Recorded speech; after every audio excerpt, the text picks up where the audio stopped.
మహారాష్ట్రలోని పూణే గ్రామంలో జన్మించారు. ఆయన బడుగు బలహీన వర్గాల ఆత్మబంధువు.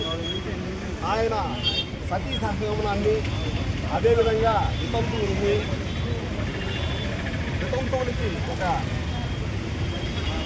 దిశ ఏర్పాటు చేసిన వ్యక్తి జ్యోతిరావు పూలే గారు.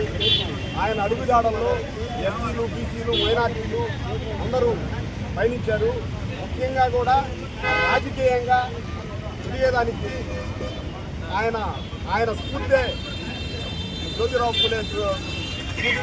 ముఖ్యంగా కూడా భారతదేశంలోనే మొట్టమొదటి బిరుదాంకితులు మహాత్మా అనే బిరుదాంకితులు జ్యోతిరావు పూలే గారికి ఇచ్చారు. ముఖ్యంగా కూడా డాక్టర్ బాబాసాహెబ్ అంబేద్కర్ గారు జ్యోతిరావు పూలే గారిని గురువుగా పూజించాడు. తెలుగు వర్గాలని పైకి తీసుకొని వచ్చేదానికి ఆయన ఎంతో కష్టపడ్డాడు. ఆ రోజుల్లోనే అగ్రవర్ణాలు అతని మీద దాడి చేస్తే కూడా వాటికన్నీ లెక్క చేయకుండా కూడా నిలబడిన వ్యక్తి జ్యోతిరావు పూలే గారు. ఈరోజు కూడా బీసీలు ఏకమయ్యి ఒక తాటి మీద నిలబడి చేయాల్సిన బాధ్యత అందరి మీద ఉంది. ముఖ్యంగా కూడా మా డిప్యూటీ సీఎం పవన్ కళ్యాణ్ గారు ఈరోజు బీసీలను, ఎస్సీలను, మైనార్టీలకు ముఖ్యంగా ప్రాధాన్యత ఇస్తున్నారు. జ్యోతిరావు పూలే అడుగుజాడల్లో నడిచే వ్యక్తి మా డిప్యూటీ సీఎం పవన్ కళ్యాణ్ గారు. జై పవన్ కళ్యాణ్ గారు. జై హింద్.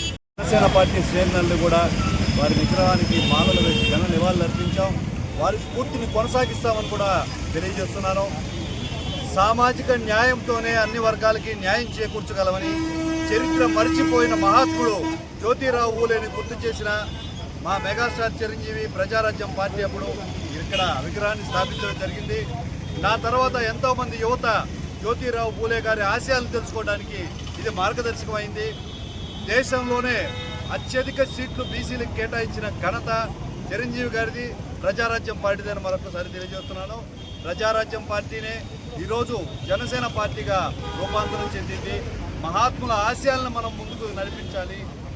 ఆ రోజున జ్యోతిరావు పూలే గారు అంటరానితనం, అదేవిధంగా కుల వ్యవస్థను నిర్మూలించడానికి కృషి చేయడమే కాకుండా ఒక మహిళ విద్యావంతురాలు అవ్వాల్సిన అవసరతను తెలియజేసి తన భార్యనే మొట్టమొదటి మహిళా ఉపాధ్యాయునిగా మార్చి స్త్రీలకు విద్యను అందించారు. ఒక స్త్రీ విద్యావంతురాలైతే కుటుంబం మొత్తం కూడా వివేకవంతురాలు అవుతుంది అని ఆదర్శప్రాయంగా నిలిచారు. ఈ రోజున వివక్ష లేని సమాజాన్ని స్థాపించడం, అదేవిధంగా బాల్య వివాహాన్ని నిర్మూలించడం, బాలికలకు చదువు గురించి నేర్పించడం, మహిళలను రాజకీయాల్లో తీసుకురావడమే మనం ఆ మహాత్ముడిచ్చే స్ఫూర్తి మన భుజాల మీద ఉందని తెలియజేసుకుంటూ జ్యోతిరావు పూలే గారికి జయంతి సందర్భంగా నివాళులర్పిస్తూ వారి ఆశయాలకు అనుగుణంగా నడుస్తున్న పవన్ కళ్యాణ్ గారి మాటలో దీనికి స్ఫూర్తిని తీసుకెళ్తామని తెలియజేస్తున్నాను.